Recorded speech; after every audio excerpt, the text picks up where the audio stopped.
जय शिव गोरक्ष।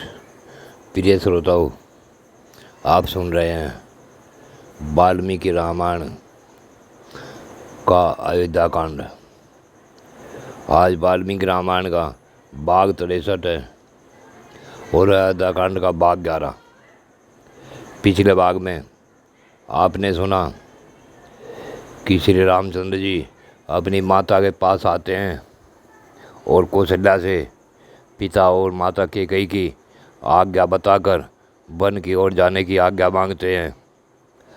तो माता कौशल्या सुनते ही पछाड़ खाकर गिर पड़ती है। लक्ष्मण और श्री राम दोनों भाई उठाकर पलंग पर बैठाते हैं। होश में आने के पश्चात राम ज्यों वन की बात करते हैं तो माता कौशल्या मूर्छित हो जाती है और वन में जाने की आज्ञा नहीं देती। इससे आगे की कथा आप इस भाग में सुने। जब श्री राम के राज्याभिषेक में विघ्न पड़ने के कारण सुमित्रा कुमार लक्ष्मण मानसिक रूप से बहुत दुखी थे। उनके मन में विशेष अमर्ष भरा हुआ था। वे रोष से भरे हुए गजराज की भांति क्रोध से आंखें फाड़ फाड़ कर देख रहे थे। उन्हें इतना क्रोध आया हुआ था कि जैसे इसी समय अयोध्या नगरी को भस्म कर देंगे। लक्ष्मण केवल धैर्य का आश्रय लेकर अपने मन के क्रोध और शोक को दूर करने के लिए श्री राम के पास आया। भगवान श्री राम ने आगे बढ़कर लक्ष्मण को दोनों हाथों से खींच लिया और अपने पास बैठाकर इस प्रकार बोले, हे लक्ष्मण, तुम धैर्य का आश्रय लो, अपने मन को, क्रोध को और शोक को दूर करो, चित्त से अपमान की भावना निकाल दो और हृदय में भली भांति हर्ष भरकर मेरे अभिषेक के लिए यह जो उत्तम सामग्री इकट्ठी की गई है इससे शीघ्र हटा दो और ऐसा कार्य करो जिससे मेरे वन गमन में बाधा उपस्थित न हो। मैं वन में अवश्य जाऊंगा।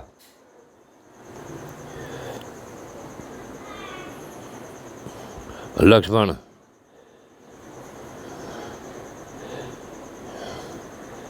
मैंने यहाँ कभी जानबूझकर या अनजान में कोई सी माता का अथवा पिताजी का कोई छोटा सा भी अपराध किया हो, ऐसा तो मुझे याद नहीं आता। परंतु पिताजी सदा सत्यवादी और सत्पराक्रमी रहे हैं। वे परलोक के भय से सदा डरते रहते हैं। इसलिए मुझे वही काम करना चाहिए जिससे मेरे पिताजी का परलौकिक भय दूर हो जाए। यदि इस अभिषेक संबंधी कार्यों को रोक नहीं दिया गया तो पिताजी को भी मन ही मन यह सोचकर संताप होगा कि मेरी बात सच्ची नहीं हुई और उनका यह मन संताप मुझे सदा संतप्त करता रहेगा। लक्ष्मण, इन्हीं सब कारणों में से मैं अपने अभिषेक का कार्य रोककर शीघ्र ही इस नगर से वन को चला जाना चाहता हूँ। आज मेरे चले जाने से कृत हुई महारानी कैकेयी अपने पुत्र भरत का निर्भय पूर्वक और निश्चिंत होकर अभिषेक करा सकती है। मैं वलकल और मृगचर्म धारण करके सिर पर जटाजूट बांधे जब वन को चला जाऊंगा तभी कैकेयी के मन को सुख प्राप्त होगा। मेरे अभिषेक को रोकने के और मुझे वन में भेजने के लिए उसने राजा को प्रेरित करने के निमित्त जिन भयंकर और कटु वचनों का प्रयोग किया है उन्हें साधारण मनुष्यों के लिए भी मुँह से निकालना कठिन है। उसकी ऐसी चेष्टा में मैं देव को ही इसका कारण मानता हूँ, दूसरे किसी कारण का समर्थन नहीं करता।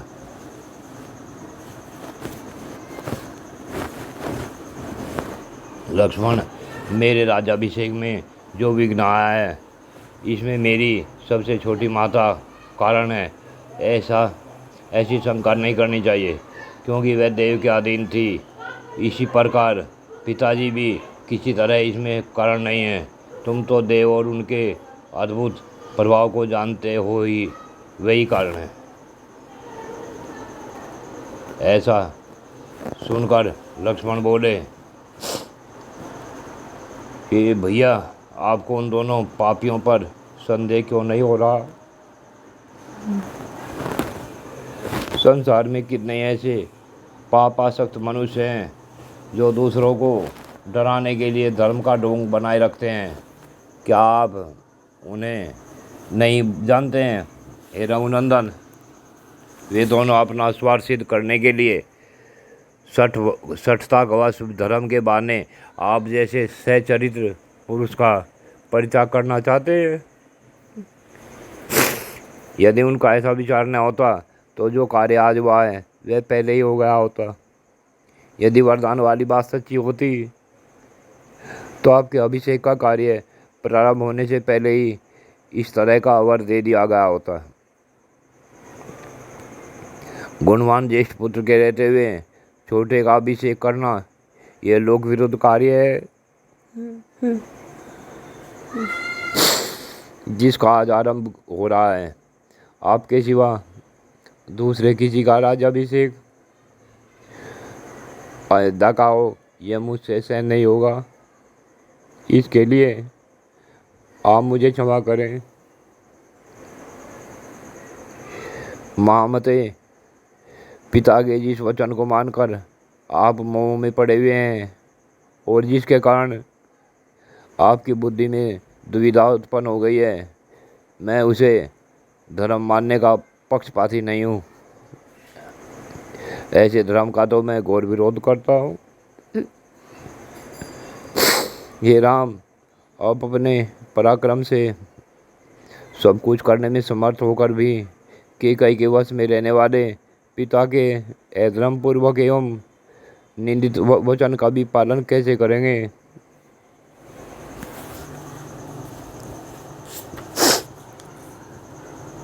मैं पिता को और जो आपके अभिषेक में विघ्न डालकर अपने पुत्र को राज देने के लिए प्रयत्न में लगी हुई है, उस माता कैकेयी की उस आशा को जलाकर भस्म कर डालूंगा।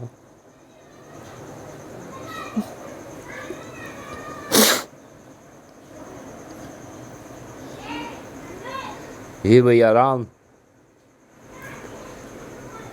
मैं आपके सामने प्रतिज्ञा करता हूँ कि जैसे तटभूमि समुद्र को रोके रहती है, उसी प्रकार मैं आपकी और आपके राज की रक्षा करूँगा।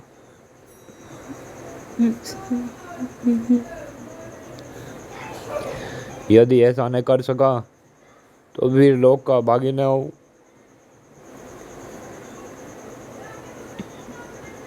इसलिए आप महामंगलमयी अभिषेक सामग्री से अपना अभिषेक होने दीजिए। इस अभिषेक के कार्य में आप तत्पर हो जाइए।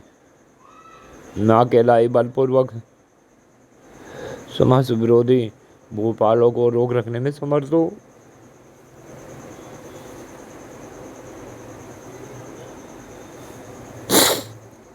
हे श्री राम, आज मेरी ये दोनों भुजाएं जो चंदन का लेप लगाए, बाजूबंद पहनने, धन का दान करने और सूर्यों का पल में संलग्न रहने के योग है। आपके राज्याभिषेक में विघ्न डालने वालों को रोकने के लिए अपने अनुरूप पराक्रम प्रकट करेंगे। रघुवंश की वृद्धि करने वाले श्री राम ने लक्ष्मण की ये बातें सुनकर उनके आंसू पोंछे और उन्हें बारंबार सांत्वना दी। और श्री राम बोले, हे सोम, मुझे तो तुम माता पिता की आज्ञा के पालन में दृढ़तापूर्वक स्थित समझो। यही सत्पुरुषों का मार्ग है। जब माता को सिद्धा ने देखा कि श्री राम ने पिता की आज्ञा के पालन का ही दृढ़ निश्चय कर लिया है, तब वे आंसुओं से भी रुंधी हुई गदगद वाणी में धर्मात्मा श्री राम से इस प्रकार बोले, हाय, इसने जीवन में कभी दुख नहीं देखा, जो समस्त प्राणियों से सदा प्रिय वचन बोलता है, जिसका जन्म महाराज दशरथ से मेरे द्वारा हुआ है, वह मेरा धर्मात्मा पुत्र उच्छरवृत्ति से खेत में गिरे हुए अनाज के एक एक दाने को बीन कर कैसे जीवन निर्वाह कर सकेगा।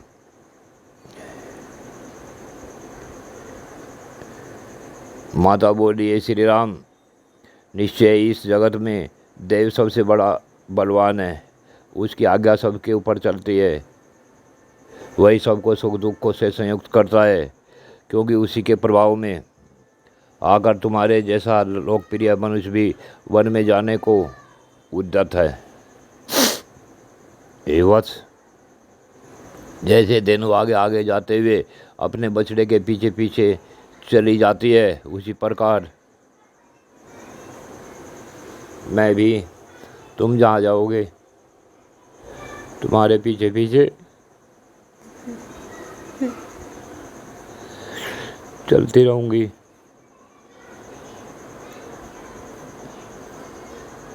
माता कौशल्या ने जैसे जो कुछ कहा, उस वचन को सुनकर पुरुषोत्तम श्री राम ने अत्यंत दुख में डूबी हुई अपनी माँ से पुनः इस प्रकार का कहा, हे माँ, कि कहीं ने राजा के साथ धोखा किया है, इधर मैं वन को चला जा रहा हूँ। इस दशा में यदि तुम भी पिता का साथ छोड़ दोगी या उनका परित्याग कर दोगी तो निश्चय ही मेरे पिताजी भी तो नहीं रह पाएंगे। माँ, पति का परित्याग नारी के लिए बड़ा ही क्रूरतापूर्ण कर्म होता है। सत्पुरुषों ने इसकी बड़ी निंदा की है, अतः तुम्हें तो ऐसी बात कभी मन में भी नहीं खादानी चाहिए।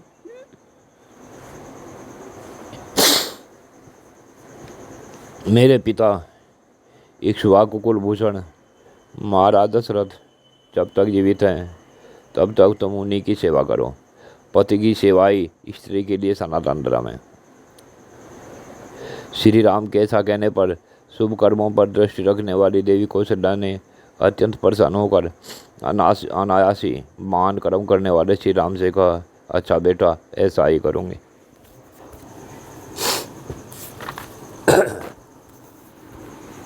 श्री राम बोले, माँ, पिताजी की आज्ञा का पालन करना मेरा और तुम्हारा दोनों का कर्तव्य है, क्योंकि राजा हम सब लोगों के स्वामी श्रेष्ठ गुरु ईश्वर एवं प्रभु हैं।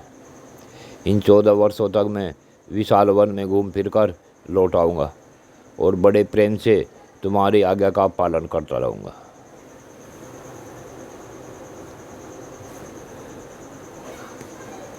श्री राम के ऐसा कहने पर कौशल्या के नेत्रों में आंसू छलक गए। वे पुत्र शोक से पीड़ित होकर श्री रामचंद्र जी से फिर बोली, बेटा, मैं तुम्हारे वन में जाने के निश्चित विचार को नहीं बदल सकती। वीर, निश्चय ही काल की आज्ञा का उल्लंघन करना अत्यंत कठिन है। सामर्थशाली पुत्र, अब तुम निश्चिंत होकर वन को जाओ, तुम्हारा सदा ही कल्याण हो। जब फिर तुम वन से लौट आओगे उस समय मेरे सारे क्लेश सब संताप दूर हो जाएंगे। बेटा, जब तुम वनवास का मान व्रत पूर्ण करके कृतार्थ एवं मान सौभाग्यशाली होकर लौट आओगे और ऐसा करके पिता के भूष ऋण से ऋण हो जाओगे, तभी मैं उस उत्तम सुख की नींद सो सकूंगी। ऐसा कहने के पश्चात माँ ने श्री राम को आशीर्वाद देकर कहा, हे रघुकुल सिंह, तुम नियम पूर्वक प्रसन्नता के साथ जिस धर्म का पालन करते हो वही सब ओर से तुम्हारी रक्षा करे। बेटा, देवस्थानों और मंदिरों में जाकर तुम जिनको प्रणाम करते हो वे सब देवता महर्षियों के साथ वन में तुम्हारी रक्षा करे। तुम सद्गुणों से प्रकाशित हो। बुद्धिमान विश्वामित्र ने तुम्हें जो जो अस्त्र दिए हैं वे सब के सब सदा सब ओर से तुम्हारी रक्षा करे। हे माँ बाप पुत्र, तुम पिता की शुश्रूषा, माता की सेवा तथा सत्य के पालन से सुरक्षित होकर चिरंजीवी बने रहो। हे नरश्रेष्ठ, संविदा, कुशा, पवित्री, वेदियाँ, मंदिर, ब्राह्मणों के देव पूजन संबंधी स्थान, पर्वत, वृक्ष, अक्षुप, छोटी शाखा से के वृक्ष, अश्वशय, जलाशय, पक्षी, सर्प और सिंह, वन में तुम्हारी रक्षा करे। हे साध, विश्वदेव तथा महर्षियों सहित मरुदगण तुम्हारा कल्याण करें। माता, दाता और विदाता तुम्हारे लिए मंगलकारी हों। पूषा, बाघ और अरियमा तुम्हारा कल्याण करे। वे इंद्र आदि समस्त लोकपाल, छह ऋतुएं, सभी मास, संवत्सर, रात्रि, दिन और मुहूर्त सदा तुम्हारा मंगल करे। देश, श्रुति, स्मृति और धर्म भी सब ओर से तुम्हारी रक्षा करे। भगवान स्कंददेव, सोम, बृहस्पति, सप्तऋषिगण और नारद ये सब ओर से तुम्हारी रक्षा करे। बेटा में प्रसिद्ध सिद्धगण, दिशाएं और दिक्पाल मेरी की हुई स्तुति से संतुष्ट हो उस वन में सदा सब ओर से तुम्हारी रक्षा करे।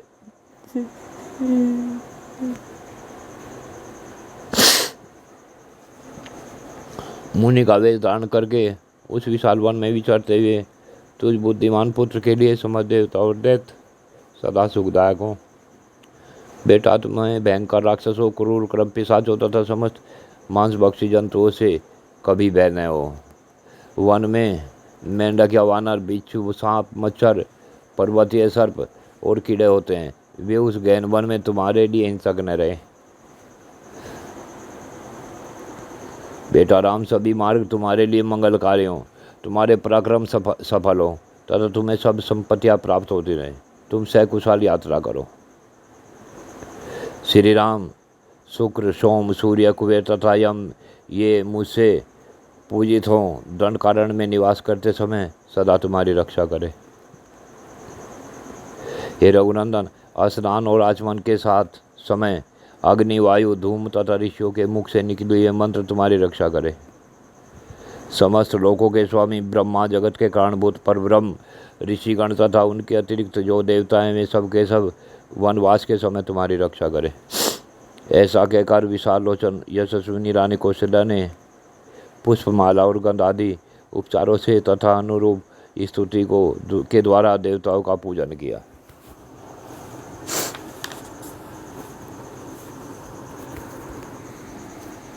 उसके पश्चात माता बोली, वृत्रासुर का नाश करने के निमित्त सर्वदेव वंदित सहस्र नेत्रधारी इंद्र को जो मंगल में आशीर्वाद प्राप्त हुआ था वही मंगल तुम्हारे लिए भी हो। पूर्व काल में विंता देवी ने अमृत लाने की इच्छा वाले अपने पुत्र गरुड़ के लिए जो मंगल कृत किया था वही मंगल तुम्हें भी प्राप्त हो। माँ बाप, ऋषि, समुद्र, द्वीप, वेद, समस्त लोक और दिशाएं तुम्हें मंगल प्रदान करें। तुम्हारा सदा शुभ मंगल हो।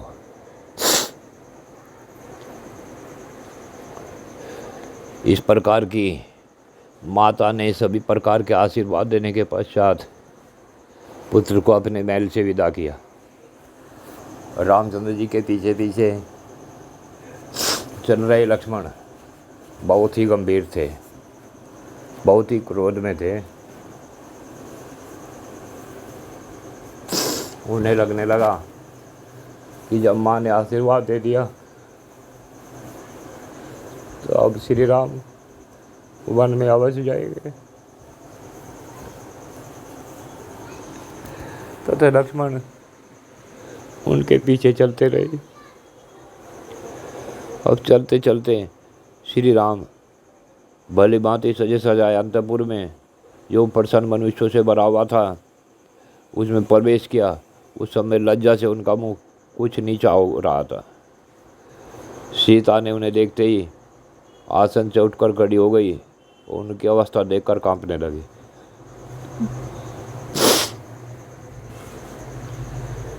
प्रिय श्रोताओं, आज की कथा यहीं पूर्ण होती है। आगे की कथा अगले भाग में। जय शिव गोरख।